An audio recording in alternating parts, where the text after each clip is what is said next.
Imagine, for a moment, an endless ribbon of asphalt stretching beyond the horizon, a constant artery pulsating with the lifeblood of a nation. Thousands of 18-wheelers, giants of the road, rumble in synchronized ballet across vast plains and towering mountain passes, their cargo a testament to an economy that never sleeps. This isn't just movement. It's a rhythm, a deep, resonant hum of prosperity that has, for generations, defined a way of life. You feel it in the hum of distant machinery, the scent of diesel mixed with pine, the sheer, undeniable scale of an enterprise built on unwavering confidence. For decades, this continental engine ran on an implicit promise. Work hard, follow the rules, and a stable, predictable future would unfold before you. This was a world where the next delivery was always guaranteed, where every sunrise promised another day of industrious purpose, and the very ground beneath your feet felt utterly, immutably secure, its defenses seemingly inherent. Tell us in the comments, where are you watching from? Your perspective is part of this global story. This feeling of inherent security wasn't accidental. It was forged by an almost mythic combination of geographic isolation and immense internal resources. From its earliest days, the United States developed under a unique geopolitical umbrella, shielded by two vast oceans and blessed with an abundance that fueled relentless expansion. This continental scale wasn't merely a feature on a map, it became the nation's most formidable, yet often unacknowledged defense. It fostered a national system where domestic security was an implicit given, not a constant struggle. Generations grew up knowing their homeland was untouchable by conventional means, allowing an unparalleled focus on internal development and outward power projection, all supported by an unassailable core. The prevailing system solidified this belief. America's strength was seen predominantly in its formidable armed forces, its industrial might, and its technological edge. Yet beneath this visible power lay a deeper structural truth. The promise was clear: diligence in your craft, contribution to the collective, and planning for tomorrow would yield tangible rewards within this robust framework. This stability, however, depended on a set of fundamental assumptions about the nature of conflict and the very architecture of the nation itself, assumptions that remained largely untested. The vastness, the intricate web of infrastructure, the sheer dispersal of population. These were the silent guardians, often overlooked, making any conventional invasion a logistical fantasy, regardless of military prowess. If you want to understand the hidden forces shaping our world, subscribe now. We unravel what nobody else explains to the end. Now, consider David Miller, 45, a logistics manager whose life embodies the tangible, quiet strength of this structural defense. Raised in the American heartland, David's daily routine involves orchestrating the relentless movement of goods across thousands of miles. From raw materials to finished products, he navigates an intricate web of highways, distribution centers, and regional hubs, ensuring everything arrives precisely when and where it's needed. His professional pride isn't in grand strategy, but in the seamless operation of this colossal system.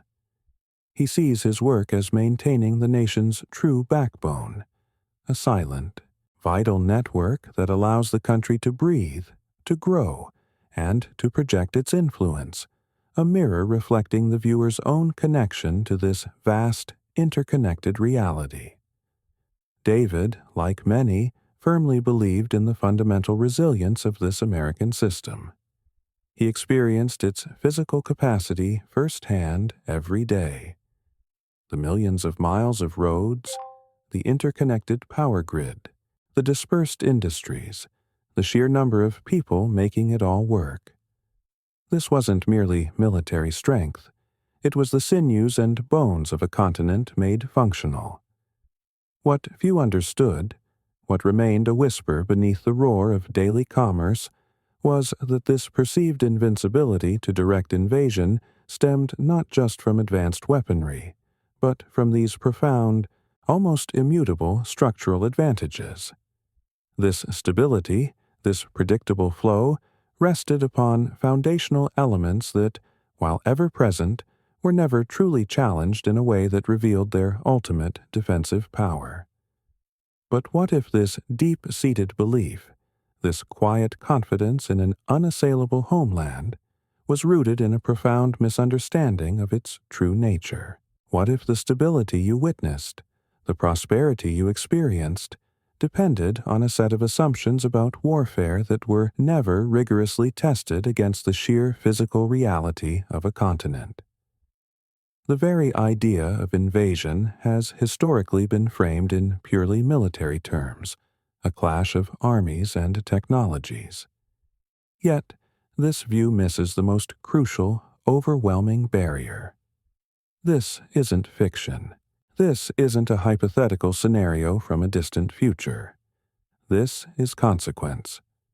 You are about to discover why the notion of conquering the United States isn't just difficult, but logistically impossible, and why this structural truth shapes our entire global reality, a truth rarely spoken.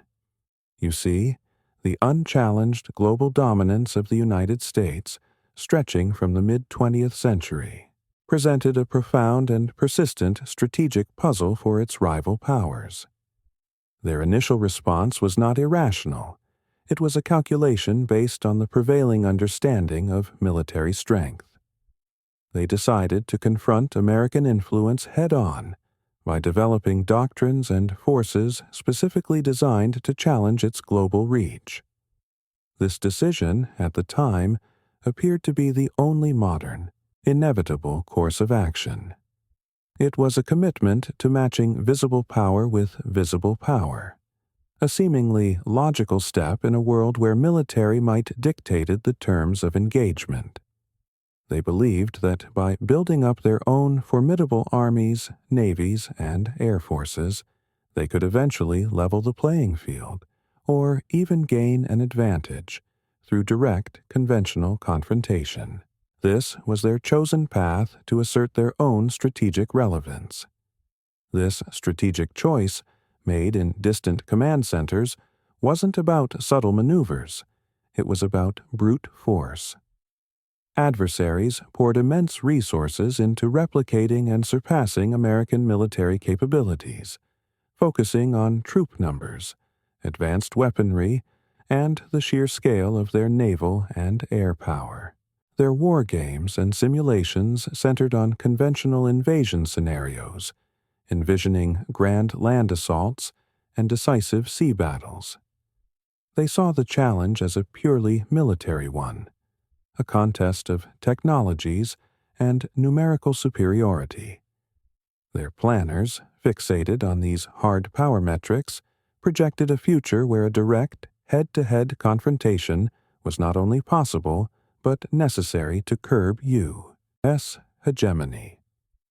They viewed this as a rational investment, a necessary step to rebalance global power dynamics, confident in their ability to meet force with equal or greater force on any given battlefield. But nestled within this seemingly rational approach was a profound, almost invisible structural error. These rival powers and their bureaucratic military planning failed to adequately account for the overwhelming non-military elements of U.S. deterrence.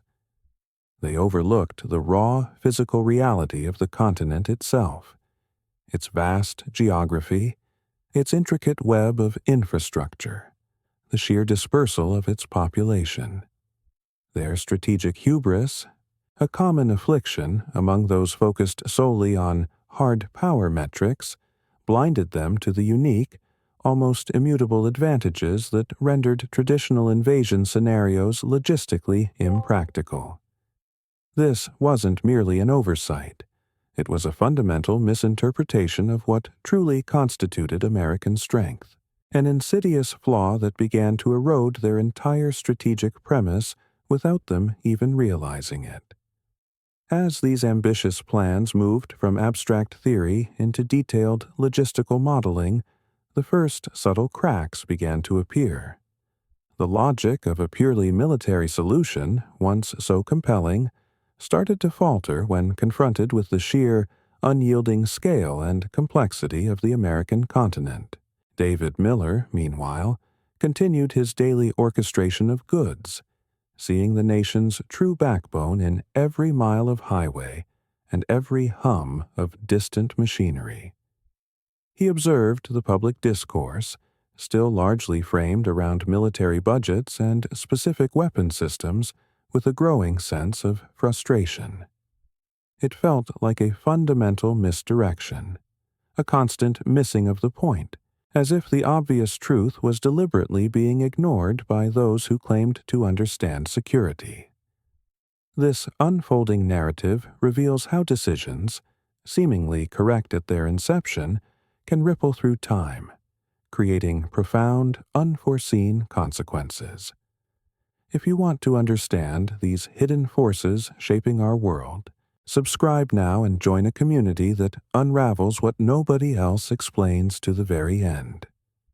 The logistical models, once cold data, began to paint a picture of an insurmountable nightmare. Imagine the sheer scale. Millions of troops requiring continuous supply across thousands of miles, navigating a landmass defended by an intricate web of infrastructure, much of it outside easily targeted major hubs. The challenge wasn't just defeating an army, it was feeding, fueling, and protecting an entire invasion force across a continent designed to absorb and disperse shocks. Every simulated movement, every supply line projected, revealed new layers of complexity, new demands that dwarfed any historical precedent. The technical effects translated directly into human and economic impacts for the would-be invader, revealing an endeavor that would bleed resources and lives long before any decisive victory could be glimpsed. David, immersed in the tangible reality of movement and supply, felt this dissonance acutely. He saw the colossal physical capacity of the nation firsthand every day, the millions of miles of roads, the interconnected power grid, the dispersed industries. These weren't abstract concepts. They were the sinews and bones of a continent made functional, a system he knew could absorb immense pressure. Yet the public conversation, fixated on military hardware, often reduced national security to a simplistic equation of weapons versus weapons. His expectation that strategic thinkers would intuitively grasp the logistical impossibility of conquest collided with the frustrating reality that such fundamental, almost immutable advantages were constantly overlooked or misunderstood, leading to misdirected strategic priorities. This wasn't just an intellectual disagreement for David. It was a structural betrayal of common sense. He perceived that the very essence of the nation's defense, its foundational architecture, was being ignored by those who shaped policy and public opinion. The stark contrast between his daily experience of American resilience and the simplified, purely military narratives created a profound sense of frustration. It was as if the sheer, unyielding reality of the ground beneath their feet, the vastness and complexity of the American system, was invisible to the very strategists tasked with understanding it. This persistent oversight, this failure to appreciate continental-scale resilience, fostered a growing unease in David, a quiet certainty that something crucial was being fundamentally misunderstood. And this is where the system, for the adversaries, began its silent shift from functional to utterly dysfunctional. Their initial, seemingly rational decision to challenge U.S. global dominance through conventional military means had planted an error that was now flowering into an insurmountable barrier. The promise of a viable military solution, once implicitly held, was being demonstrably broken by the very structure of the United States. The tension grew, not with a bang, but with the quiet, relentless accumulation of logistical data proving that conventional conquest was an untenable fantasy. The problem wasn't a lack of will or weaponry. It was the continent itself, a silent antagonist rendering their grand strategic ambitions utterly unfeasible, forcing a reevaluation that would reshape global strategy. You see, the initial error wasn't a lack of intelligence, but a failure of imagination, a hubris born from focusing solely on visible power. Rival nations, driven by the desire to challenge American global dominance, made a seemingly rational choice: confront force with equal or greater force. Their strategic doctrines, forged in the mid-20th century, pushed for developing formidable conventional military capabilities, envisioning grand land assaults and decisive sea battles as the ultimate arbiters of power. They poured vast resources into replicating and surpassing American military might, believing that troop numbers, advanced weaponry, and sheer scale would eventually level the playing field. This decision, seemingly correct at its inception, became the invisible seed of an insurmountable problem, a commitment to a path that would lead only to strategic deadlock, without them even realizing the true nature of the barrier they faced. But as these ambitious plans transitioned from abstract strategic theory to the cold, hard reality of detailed logistical modeling, the first profound cracks began to appear. Imagine the sheer, unyielding scale. Millions of troops requiring continuous supply across thousands of miles, navigating a landmass defended by an intricate web of infrastructure, much of it deliberately dispersed beyond easily targeted major hubs. Every simulated movement, every projected supply line, revealed new layers of complexity, new demands that dwarfed any historical precedent. The technical effects translated directly into a logistical nightmare, an accumulated burden that proved exponential, not linear. It wasn't just about defeating an army, it was about feeding, fueling, and protecting an entire invasion force across a continent designed to absorb and disperse shocks, rendering conventional victory a mirage. The implications for the would-be invader were stark, painting a picture of an endeavor that would bleed resources and lives long before any decisive victory could even be glimpsed. This wasn't a tactical setback. It was an economic ruin, a human devastation on an unprecedented scale. The economic depth of the United States, its unparalleled ability to absorb shocks, reorient its industries for defense, and sustain a protracted conflict, further compounded the problem. For any invading force, the cost of maintaining a presence, much less achieving control, would be astronomical, far exceeding any conceivable strategic gain. This wasn't merely a military calculation. It was a cold, brutal assessment of national endurance, revealing an unfeasible timeline and an unimaginable sacrifice for an objective that would remain forever out of reach. David Miller, immersed in the tangible reality of movement and supply, felt this dissonance acutely, a growing frustration burning beneath his quiet professionalism. He saw the colossal physical capacity of the nation firsthand every day. The millions of miles of roads, the interconnected power grid, the dispersed industries. These weren't abstract concepts. They were the sinews and bones of a continent made functional, a system he knew could absorb immense pressure, a system he helped keep alive. Yet the public conversation, fixated on military hardware, often reduced national security to a simplistic equation of weapons versus weapons, a constant misdirection. It was a profound structural betrayal, as if the very essence of the nation's defense was being deliberately ignored.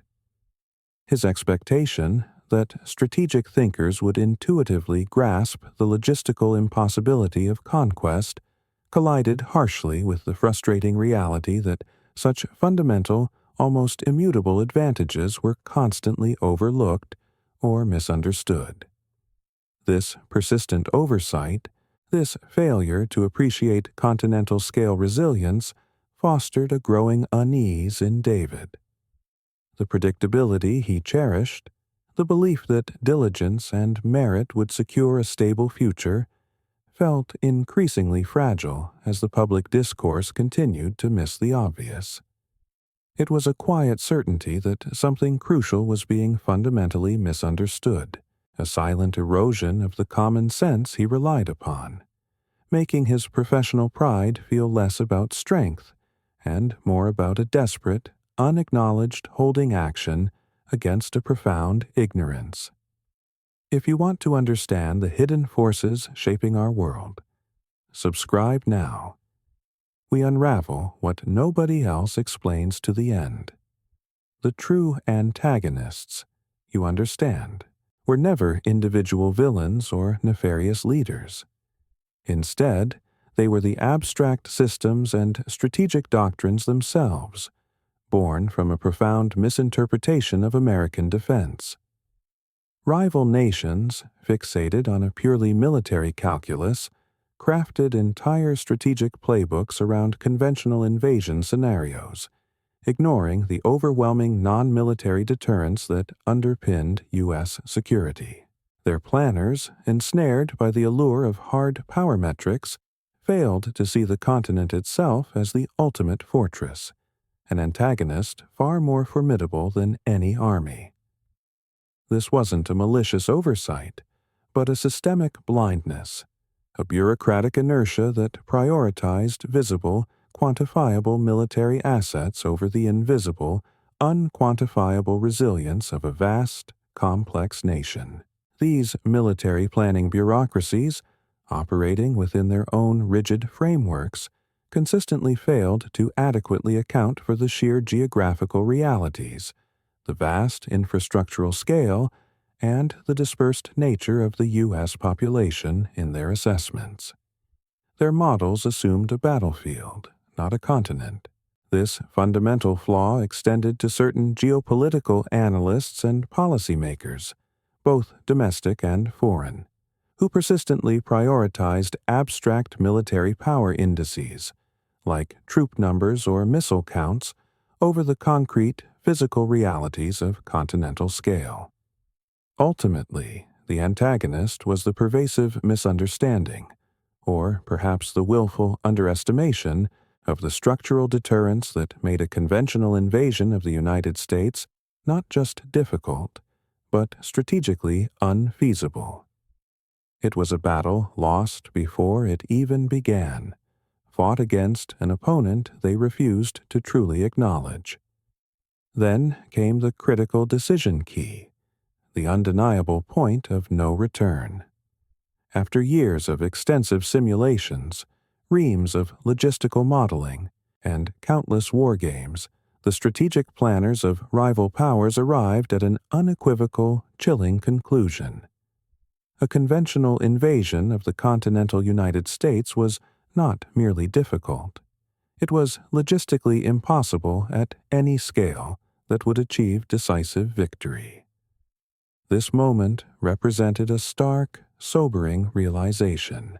Despite any initial military successes they might theoretically achieve, the sheer physical and structural reality of the U.S. rendered sustained occupation and ultimate control utterly unattainable.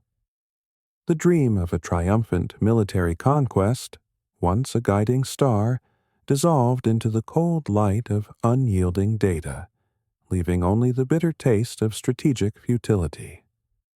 The profound regret, from the adversary's perspective, was the path not taken. What could have been done differently was an initial strategic assessment that deeply incorporated geographic and infrastructural realities, rather than solely relying on purely military power projections. This wasn't a choice made.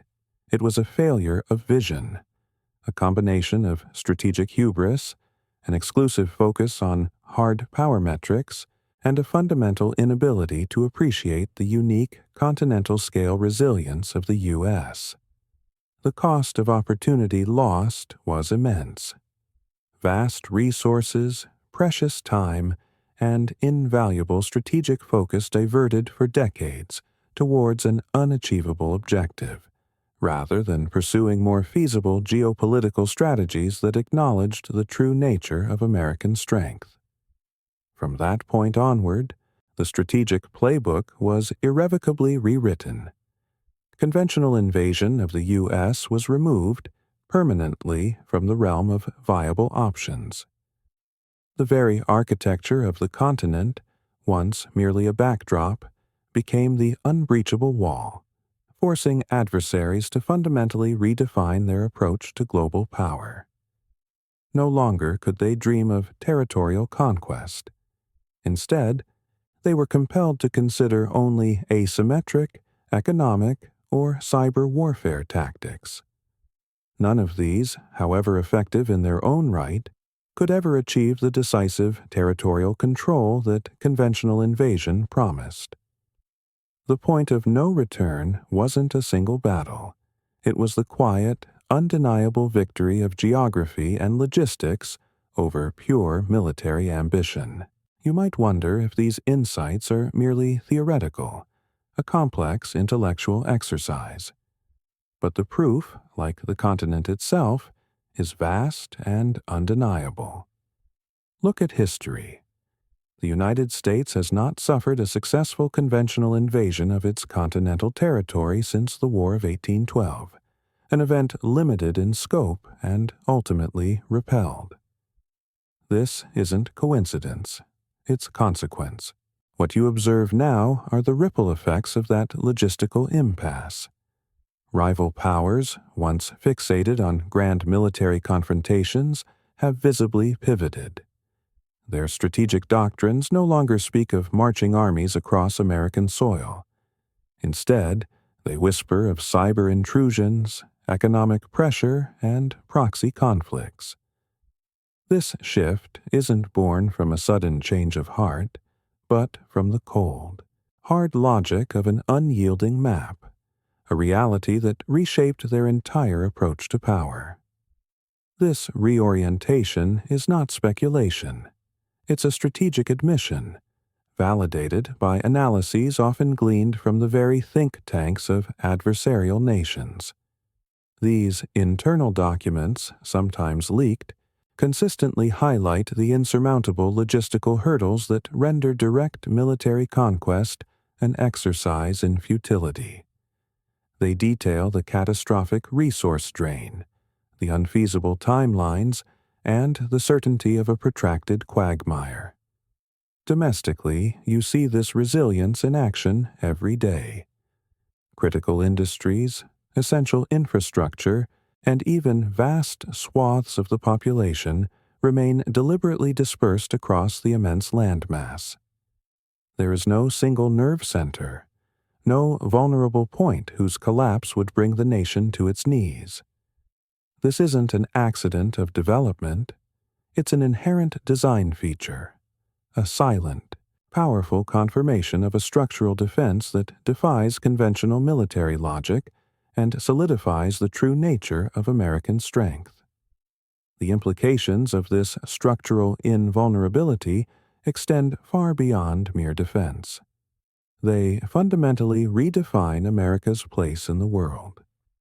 This unique domestic security paradigm allows the United States to maintain an outward-focused foreign policy, projecting influence globally without the constant existential fear of direct retaliation on its home soil.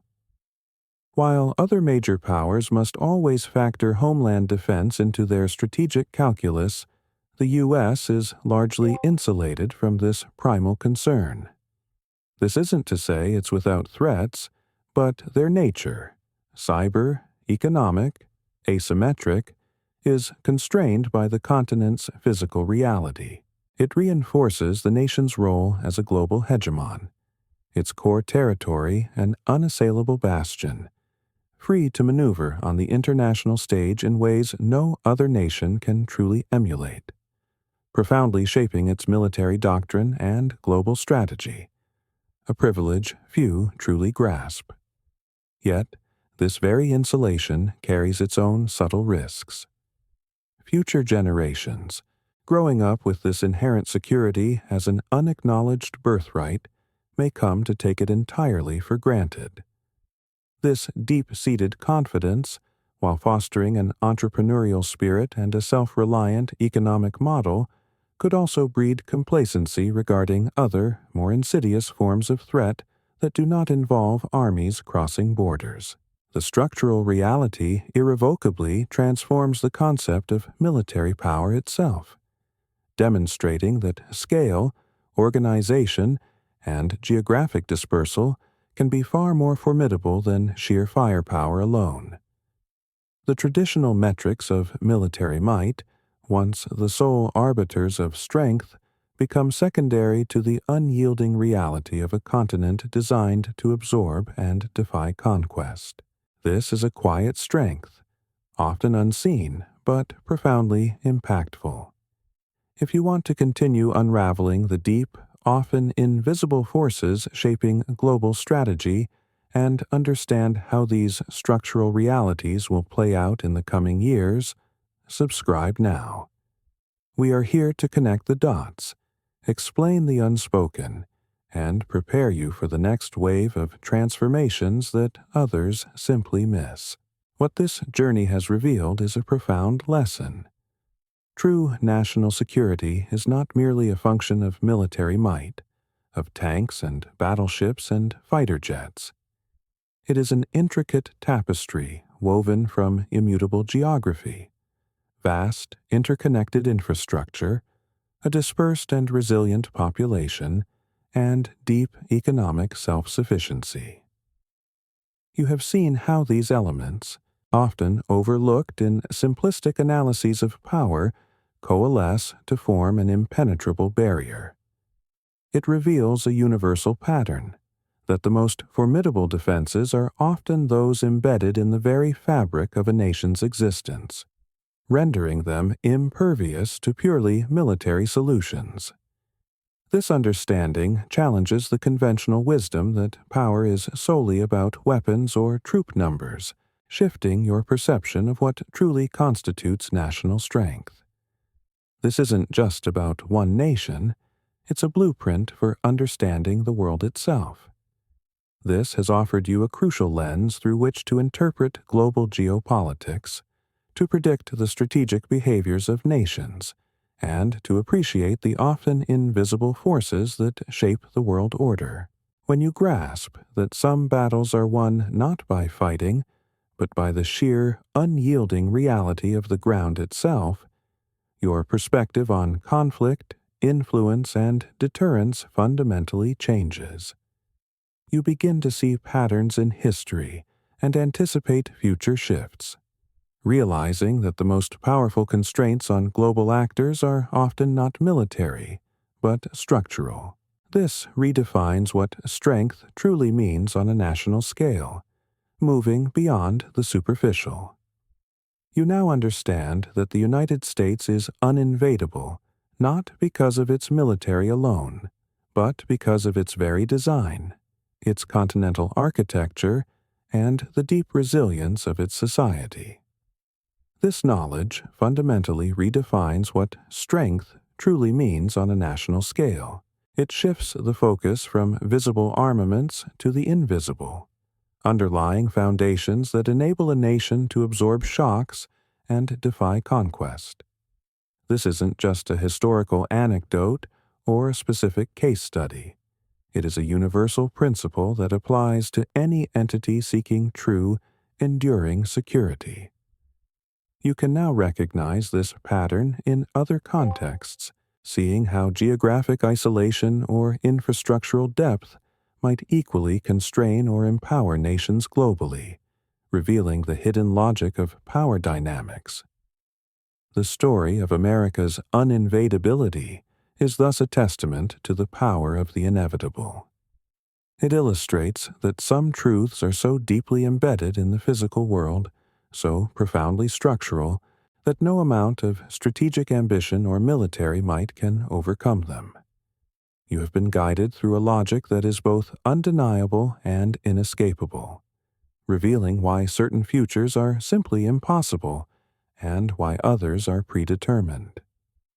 As the global landscape continues to shift beneath our feet, understanding these foundational structural realities becomes not just insightful, but essential. Some battles, it turns out, are decided long before a single shot is fired, by the silent, unyielding forces of the earth itself, forever shaping our human destiny.